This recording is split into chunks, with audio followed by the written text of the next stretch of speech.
પાછલા 26 વર્ષથી વેરાવળમાં આવેલા ગ્રાસિમ ઇન્ડસ્ટ્રીઝ અને રાજ્ય સરકારના સિંચાઈ વિભાગ વચ્ચે કાયદાકીય લડત ચાલી રહી હતી। ગ્રાસિમ ઇન્ડસ્ટ્રીઝ દ્વારા હિરણ 2 ડેમમાંથી ઉદ્યોગને લાગતું પાણી મેળવી રહી હતી। તેના બદલામાં સરકારને આપવો પડતો ચાર્જ પાછલા 26 વર્ષથી કંપની દ્વારા ચૂકવવામાં આનાકાની કરવામાં આવતી હતી, જેને કારણે સમગ્ર મામલો રાજ્યના ન્યાયતંત્ર હેઠળ પણ વિચારાધીન હતો। આવા સમયે વેરાવળ સિંચાઈ વિભાગના નાયબ કાર્યપાલક ઇજનેર એપી કલસરિયાના પ્રયાસો દ્વારા સમગ્ર મામલામાં 24 વર્ષે સુખદ સમાધાન થયું છે। કાયદાની મર્યાદામાં રહીને ગ્રાસિમ ઇન્ડસ્ટ્રીઝ વેરાવળે બાકી નીકળતી 157 કરોડ રૂપિયા રાજ્ય સરકારના સિંચાઈ વિભાગમાં જમા કરાવતા પાછલા 26 વર્ષથી સરકાર અને ગ્રાસિમ ઇન્ડસ્ટ્રીઝ વચ્ચે ચાલી રહેલા મામલાનું સુખદ નિરાકરણ આવ્યું છે।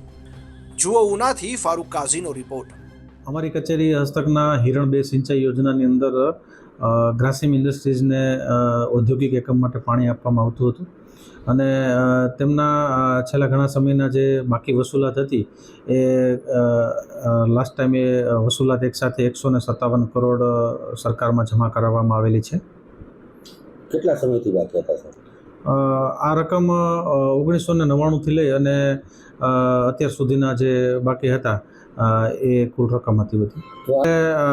એ ઔદ્યોગિક એકમો માટે જે હિરણ 2 ડેમમાંથી જે પાણી લેવામાં આવતું હતું એમાં જે વિવિધ કોર્ટ કેસીસ લીગલ મેટર ચાલતી હતી તેમને કારણે અમે દર મહિને જે કંઈ પાણીનો વપરાશ વસૂલાત જે થતી હતી એ અમે મંથલી બિલ મોકલતા હતા કંપનીને અને કંપની દ્વારા એ બિલ સ્વીકારવામાં ન આવતું અને પરત કરવામાં આવતું હતું અને ત્યારબાદ જે બધી વિવિધ સિંચાઈ વિભાગ તરફથી પણ વસૂલાત માટે કોર્ટ મેટરો ચાલતી હતી અને અમે એના એક્સપર્ટ એડવાઇઝર પણ રાખવામાં આવેલા હતા અને કંપની દ્વારા પણ વિવિધ કોર્ટ મેટરો ચાલતી હતી, જેને લીધે આ વિલંબ થયેલો છે।